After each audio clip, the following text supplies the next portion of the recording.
Kumar Singh Lal Bahadur Shastri inter college के channel पर आपका हार्दिक स्वागत करता हूं। जैसा कि आप जानते हैं, हम लोग पढ़ रहे थे दर्पण के विषय में, उत्तल दर्पण के विषय में और प्रतिबिंब कैसे बनता है। ठीक है, आज हम पढ़ेंगे उत्तल दर्पण द्वारा प्रतिबिंब का बनना। उत्तल दर्पण द्वारा प्रतिबिंब का बनना। उत्तल दर्पण में प्रतिबिंब कैसे बनता है, दो कंडीशन होता है। ठीक है, दोनों कंडीशन में प्रतिबिंब कैसा बनता है, आभासी बनता है, सीधा बनता है। ठीक है, वस्तु से छोटा प्राप्त होता है। तो पहला कंडीशन है उत्तल दर्पण द्वारा प्रतिबिंब का बनना। पहला है जब वस्तु को हम ध्रुव और अनंत के बीच रखें। ध्रुव और अनंत के बीच देखना है, ध्रुव है, ये क्या है, इसका पोल है ध्रुव, और इधर क्या है, सब अनंत है। इन दोनों के बीच वस्तु को रखा गया ओ डैश। तो एक किरण है ओ डैश से चलती है, ए पर आपतित होती है और वह मुख्य फोकस से आती हुई प्रतीत होती है। आती नहीं, आती हुई प्रतीत होती है और यहाँ से सीधी निकल जाती है, यानी परावर्तन हो जाता है। दूसरी किरण है ओ डैश से चलती है, यह जाती है वक्रता केंद्र पर, यानी वक्रता केंद्र से आती हुई प्रतीत होती है। आप जानते हैं जब कोई किरण वक्रता केंद्र से जगह होकर जाती है, आती हुई प्रतीत होती है, तो आपतन भी वही होता है, परावर्तन भी वहीं से हो जाता है, उसी मार्ग पर ही हो जाता है। दोनों किरणें आई डैश पे काटती हैं। प्रतिबिंब कैसा बनना, आई आई डैश। प्रतिबिंब बनना आई आई डैश। तो यहां हम लिख सकते हैं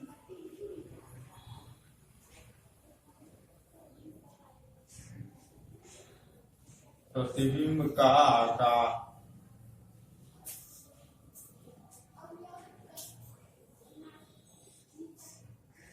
वस्तु से छोटा।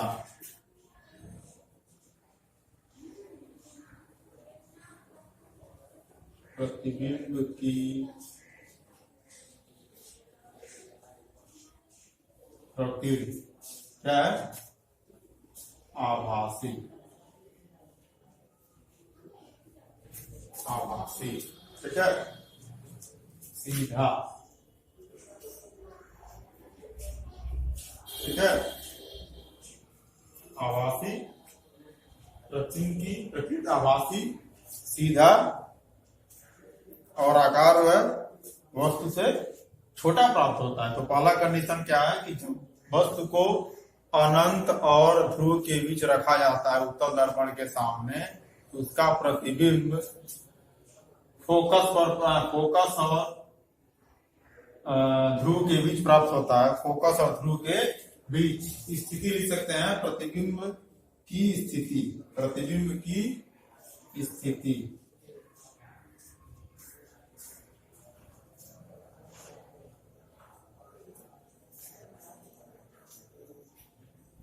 प्रतिबिंब की स्थिति। प्रतिबिंब की स्थिति क्या बनना है, देख रहे हैं, ये ध्रुव है और ये क्या है, फोकस है। ध्रुव और फोकस के बीच, तो लिख लेंगे आप ध्रुव और फोकस के बीच। ध्रुव और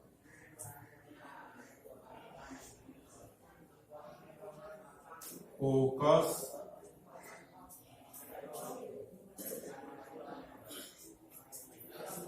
ध्रुव और फोकस के बीच प्राप्त होता है।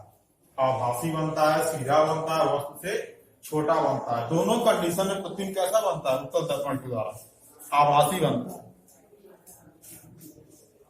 ठीक है,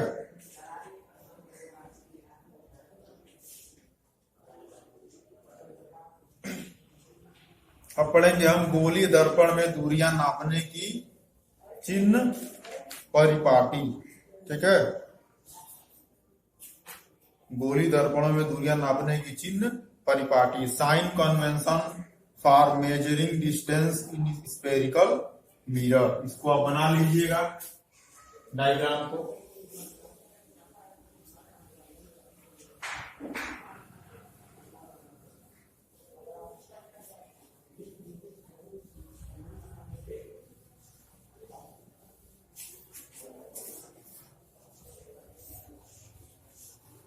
इसके बाद है पढ़ेंगे हम लोग गोली दर्पण में दूरियां नापने की चिन्ह परिपाटी।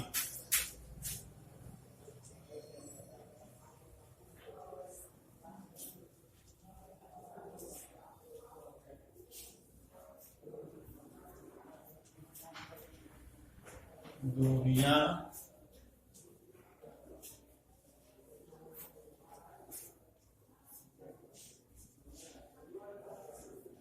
नापने की चिन्ह परिपाटी। ठीक है, साइन कन्वेंशन की बात करेंगे हम।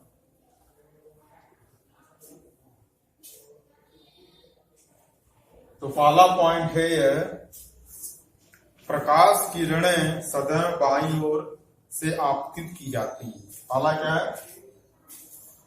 पहला प्रकाश किरणें सदैव बाईं ओर से आपतित की जाती हैं।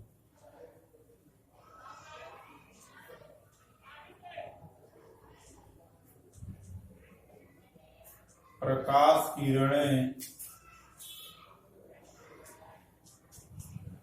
सदैव बाईं ओर से आपतित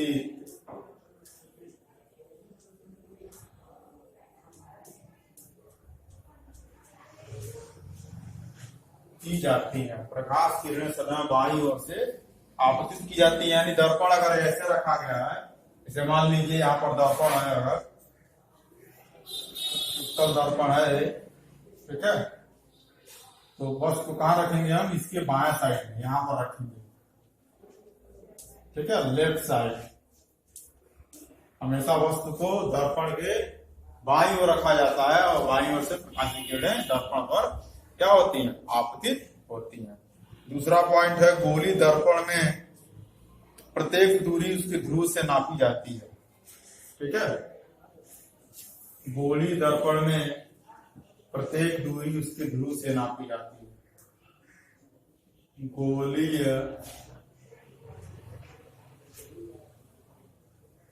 दर्पण में प्रत्येक दूरी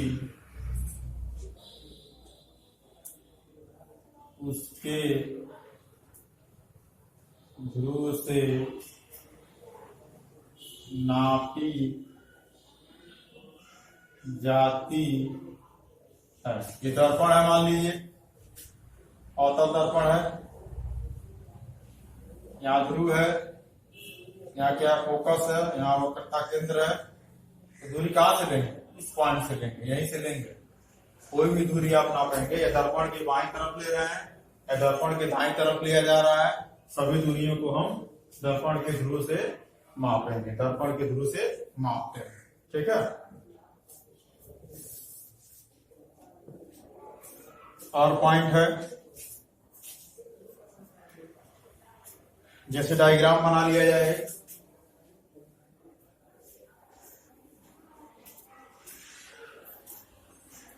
डायग्राम बना लिया जाए कैसे होता है इसमें। तो ऐसे डायग्राम है इसका, मान लीजिए दर्पण है और सब दर्पण हमने बना लिया।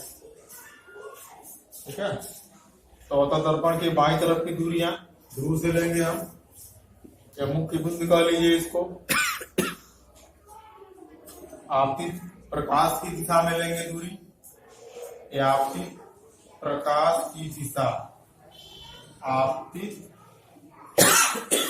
प्रकाश की दिशा में दूरी, यानी इस साइड में, दाएं साइड में दूरी क्या होगी? धनात्मक।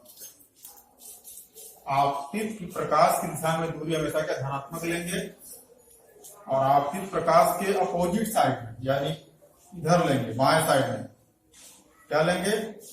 ऋणात्मक। ऋणात्मक, ऋण हो जाएगा, ऋण चिन्ह लेंगे। ठीक है, यहाँ फोकस होता है, इस प्रकार हम देख सकते हैं। अगर फोकस दूरी की बात करें तो मैंने पढ़ाया था, मुख्य फोकस और ध्रुव के बीच की दूरी को क्या कहते हैं? फोकस दूरी कहते हैं। तो आप देख रहे हैं अवतल दर्पण है, तो हम पूछें कि अवतल दर्पण की फोकस दूरी क्या होगी, तो बता सकते हैं साइन कन्वेंशन से दूरी क्या होगी? निगेटिव, क्योंकि आपतित प्रकाश की दिशा क्या विपरीत दिशा में हम दूरी लेना है। जब अपोजिट साइड में हम लेंगे तो हमेशा दूरी क्या होगा? माइनस हो जाएगा। ठीक है, ये मुख्य अक्ष है, ये क्या है? ये है मुख्य प्रिंसिपल एक्सिस, इसके लंबवत मुख्य अक्ष ऊपर की दूरी अगर हम लिया जाए, ऊपर की दूरी ले तो दूरी क्या होगी? धनात्मक। ये भी दूरी क्या होगी? धनात्मक होगी। अगर मुख्य अक्ष के नीचे की दूरी की बात करें, नीचे दूरी की बात करें, ये हो जाएगा ऋणात्मक। ये हो जाएगा ऋणात्मक। तो वस्तु को अगर यहाँ रखा जा रहा है, मान लीजिए यही वस्तु है, अगर वस्तु यहाँ पर है, रखा गया है अनंत और फोकस के ही, ठीक है, अवतल दर्पण में, तो वस्तु की लंबाई का मान क्या होगा? पॉजिटिव होगा। और प्रतिबिंब अगर उल्टा बनता है उसका मान ऋणात्मक होगा। किससे लेंगे? ऋण चिन्ह से लेंगे, ठीक है। तो आपने क्या पढ़ा? प्रकाश किरण सदैव बाईं ओर से की जाती है, यानी लेफ्ट साइड से। गोली दर्पण में प्रत्येक दूरी उसके ध्रुव से नापी जाती है, यानी यहाँ से नापने की कोई भी दूरी, चाहे दाएं साइड हो चाहे बाएं साइड हो, ठीक है। ऊपर तो नापते हैं तो मुख्य से ऊपर नापते हैं, या नीचे नापते हैं ऊपर प्लस होगा, नीचे माइनस, दाएं साइड में प्लस होगा और बाएं साइड में माइनस होगा, ठीक है। अब हम अगर ध्यान दें थोड़ा सा,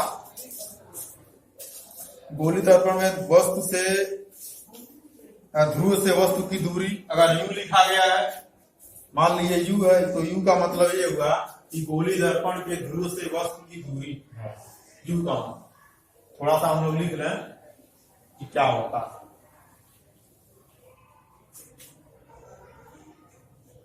जैसे u बराबर सिंबल दिया है, तो u का मतलब होता है गोली दर्पण के ध्रुव से वस्तु की दूरी।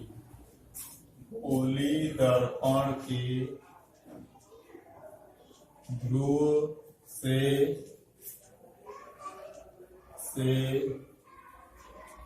वस्तु की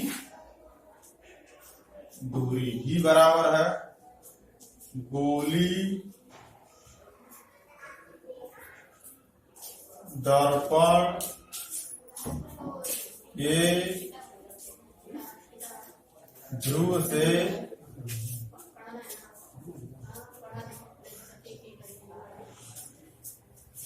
प्रतिबिंब की दूरी, ठीक है। यह क्या है? फोकस दूरी होता है। यह क्या है? फोकस दूरी।